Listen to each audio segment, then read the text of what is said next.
Okay, so this is my fourth video about teaching English in China. Just been on my first night out. I've just done my first 2 weeks of teaching. I'm settling in gradually. I've got my office, I'm getting my apartment sorted out. Things are going well. Yeah, one thing I'll say about this is I only signed a 6-month contract. They offered me a 12-month or a 6-month contract. And if you can, I would try to do a 6-month contract, because there's nothing to stop you extending your contract for another 6 months if things go well. Whereas if you're locked into a 12-month contract and you don't like where you are and what you're doing and who you're working for, then you've got a problem. They might withhold your return to get home, which normally comes within the contract. In a 6-month contract you normally get a one-way flight, and if you do another 6 months they'll give you the return flight every year. So that's something to bear in mind. Another thing, I was teaching for an agency, which meant they basically posted us in jobs to all different kinds of institutions, schools, universities. One of the Simons was teaching and examining for IELTS, which is an internationally recognised certificate, so you can go and study abroad or work abroad. So we're all doing different things, but it's a very small agency. Now often when you turn up you'll be teaching for possibly in the same situation I was, with an agency who just placed you in a school. A training centre will normally now be we'll have many branches based all over China. They're big schools with maybe 20 different people. Yeah, so as I was saying, normally now it would be a training centre with many branches across China, where there'll be maybe 20, 30, even 40 or more teachers that teach for that training centre. The thing with that is, and I haven't taught for one myself, but the impression I get is it would be very impersonal.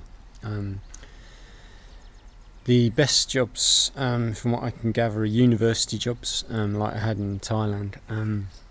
In China, it's a similar setup. It seems to be very similar. You have few classes, little contact with the staff. You'll be given your classes, you'll be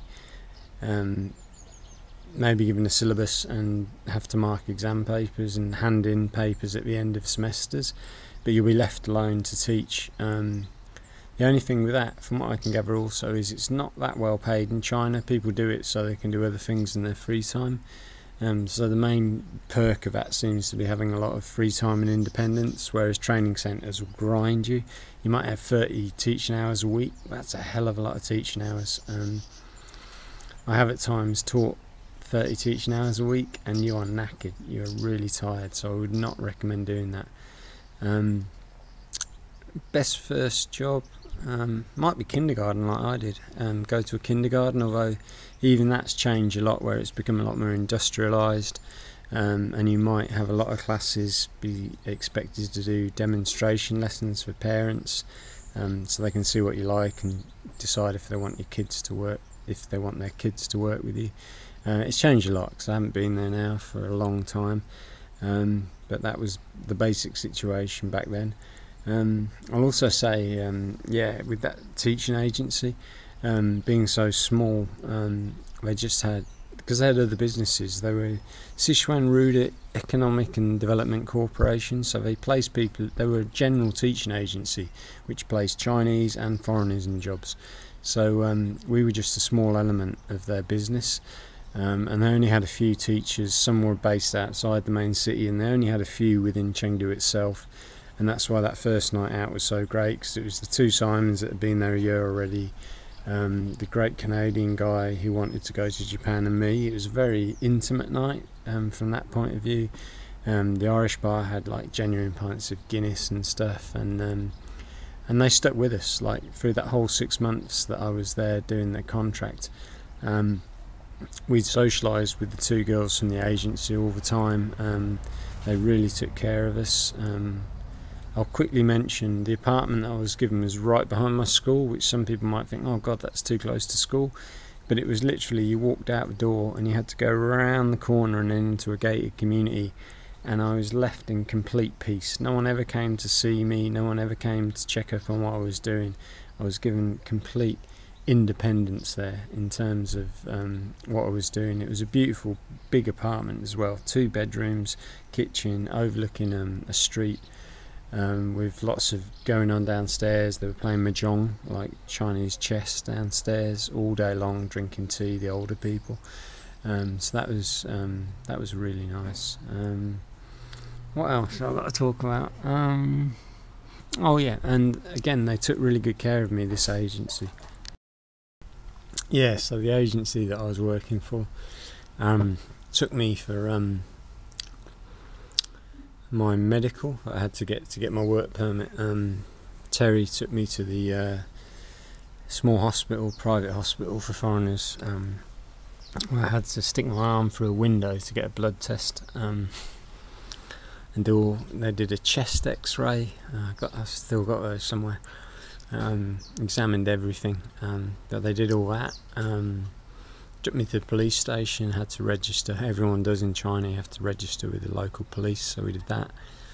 And then my work permit, they took my passport only for a couple of weeks, and they did everything, and they paid for everything as well, which is a big difference to teaching in Thailand, where you have to do everything yourself, get all your papers together.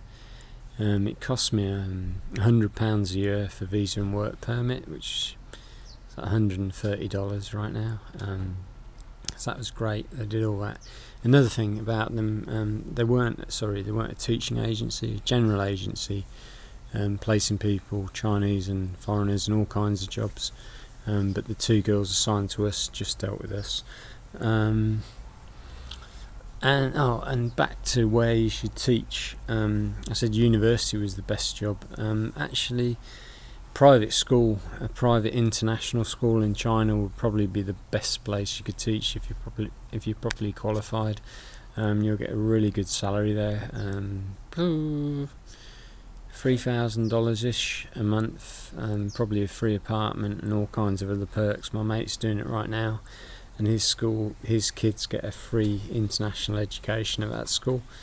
One thing I would avoid would be Chinese high schools. You don't want to teach at a Chinese high school,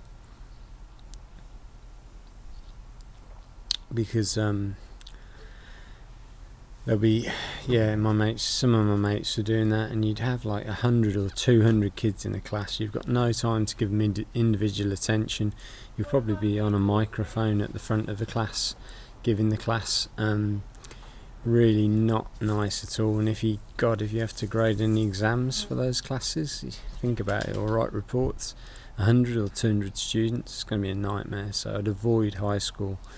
University, if you want free time, if you want to have a good solid job with lots of money, private school. But you're probably going to need to have a PGCE or a Masters in Education or TEFL to do a job like that now in China, because they're clamping down on what it takes to get a job. Anything else? Yeah, so in conclusion, that would be about it. I would avoid high school and training centres. High schools because of too many students, training centres because you'll normally be working only at evenings and weekends, won't leave much time to do anything else, and they'll work you really hard.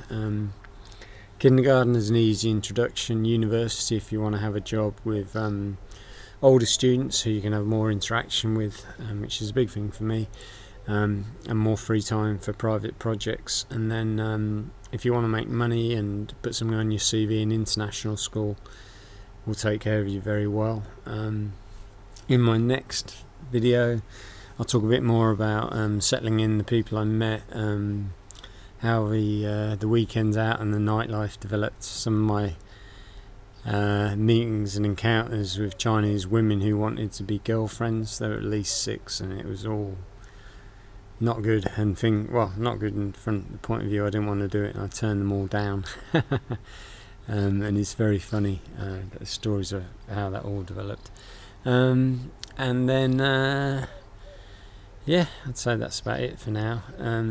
But That's video number 4 done, and until next time, this is now.